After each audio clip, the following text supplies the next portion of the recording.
Hello, welcome back to the channel. Today I want to finish talking about Cyberpunk and looking at when you pair a 5080 with it. There's a little bit other information that I want to provide here because there's a lot of different settings that present itself when you get to a 50 series card. Let's take a peek and just decide what are your best settings for this particular game. Can you enjoy it? Absolutely, you can enjoy this.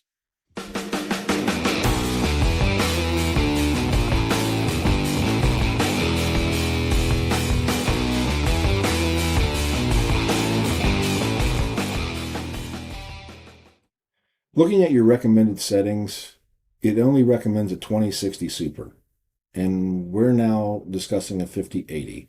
So you should far exceed the minimum or recommended settings. If there's a piece to this recommended setting in your system that you're barely meeting, just stop. Like, you have a 50 series card, upgrade your system so that you can really get the most out of it. I don't really want to belabor this slide because I'm going to make some assumptions that if you're a 50 series owner, you're a relatively good enthusiast with other hardware that can support it. So let's move on from there. Looking at the systems that we use in testing, there are 5 different systems that I've used with the RTX 5080. The TestBench V2, that has the i9-14900KF with 32 gig of memory. The Penthouse system, and you follow along, you understand my nomenclature, just what I call these systems. It has a i9-14900K with 32 gig also of memory, and they were too similar. So I ended up swapping that one out and going from 32 to 64 gig of memory. That's why there's 2 different Penthouse systems there. So that way there's an i9-14900K 32, there's a K64, and then the sim rig has a KS with 64. And then the office rig is the KS with 96 gig. Is any of these configurations really going to affect gameplay when you pair them all with an RTX 5080? And looking at the rest of the system settings out to the side, you see my vid lock, my undervolt, and what I do to keep the 14th gens cool. Much more information on my channel. Please follow along and find that information at your leisure. One of the things that we want to make sure we understand is that we have to at least have a minimum of 60 frames per second. We would want to have at least 80 frames per second. Let's be real, we've got a 5080 here. I don't really think we're going to struggle with minimum frames per second. We will see how far we can crank settings and get good gameplay. But again, all of this is subjective. What is acceptable to me might be unacceptable to you, and this will give you a good starting point. When you look at the RTX 5080 in 1080p, crank the settings. Go all the way to max, ultra settings, quality, frame gen on, ray tracing on, path tracing on, ultra settings. You still get over 300 frames per second with minimums of 300 frames per second. You're not going to have any problem at 1080p. Let's move on to 1440. Again, crank it all the way to ultra settings. You've got DLSS quality, you've got 4x frame generation, you got ray tracing, you got path tracing. Turn everything up to maximum frames per second, and you've got 230 plus over 200 mins of frames per second. So enjoy the game at 1440p. And this is where I normally do my gaming, but let's see where you hardcore 4K gamers can stop with your settings. So looking at 4K, you've got 4K DLSS quality, 4x frame generation, ray tracing on, path tracing on, a lot of different options here when you get to the 50 series cards, and ultra settings, and you've still got over 100 frames per second. And it never dips below 100 even in your mins. So enjoy the game at pretty much any setting you want to put at 1080p, 1440p, or 4K. So that could be a really quick video, but I want to take an opportunity to look at a deeper dive of our 4K video.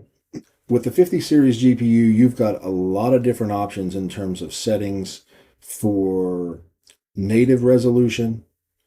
So you've got that would be representative of 4 different types of settings in terms of your system. So I used 4 different systems here that I ran all of these in. And I did it in multiple resolutions, but we're just taking a peek at 4K right now. A lot of time in these benchmarks. So the Penthouse at 32 gig, at 64 gig, the sim rig at 64 gig, and the office rig at 96 gig in memory, looking at K and KS systems, there were 4 different situations. Each of those systems got put in. Now, if you'll first look at situation 1, that is DLSS quality, no frame gen, no ray tracing, no path tracing, but set everything to ultra set max settings. Natively, you got 84 to 87 frames per second with mins in the mid 70s, low to mid 70s. And that's reasonable gameplay. But with all the other settings that you have available to you, what I wanted to make clear is, again, I think your base frame rate needs to be in the 80s before you start adding your frame generation and then playing around with your path tracing and ray tracing. That this is only going to add to your enjoyment of the game. And I'm using this information to show you what happens to your frame rates and how overhead intensive adding each of these pieces is to your graphics card and your system. So number 1, and as I was working through this, I didn't realize I didn't run the tests on 2 of these systems, but if you'll look across the board, look how consistent the frame rate numbers are. So if you'll just permit me this and realize that the other 2 systems are likely going to be very similar numbers. So we would have in the 80 frames per second, 4K resolution, ultra settings, DLSS quality, frame gen off, ray tracing off, path tracing off. And that gives us low to mid to 80s. Now, looking at the averages, let's just play with the averages for a minute instead of looking at each of the systems individually. And I think that's really, I think the mean average of these really works well. So what do you gain when you choose 4x frame generation? You get about 189% increase in your frame rate. Now, again, there's been several content creators, and I will agree with them. If you have 30, 40 frames per second and you try to 4x frame generate, you're still going to have a sluggish and not an enjoyable play. You need to make sure that your base frame rate is in the 80s, in my opinion. 60s, 80s, some people say 100. I think 80 is your sweet spot. That's my opinion. So you get 189% uplift in your frames, thanks to the fake frames from NVIDIA, and that puts you up at 248 frames per second. When you add ray tracing to your 4x frame generation, it taxes the system and drops your frames by 22.8%. So adding ray tracing is a resource hog and will drop your FPS. And then on top of ray tracing, once you add path tracing, you're going to lose another 32%, if you will.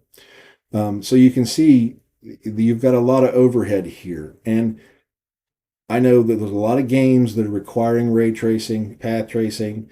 I don't see, and this is me personally just looking at these several games, maybe there's other games out there that you can really tell the difference. And whatever it is I'm missing, somebody help me understand. I don't see a huge uplift in my gameplay experience and in my enjoyment of the graphics by adding ray tracing and path tracing. Obviously, with a RTX 5080 and Cyberpunk, you can crank all of your settings all the way up. Frame gen, ray tracing, path tracing, and still get 130 plus frames per second.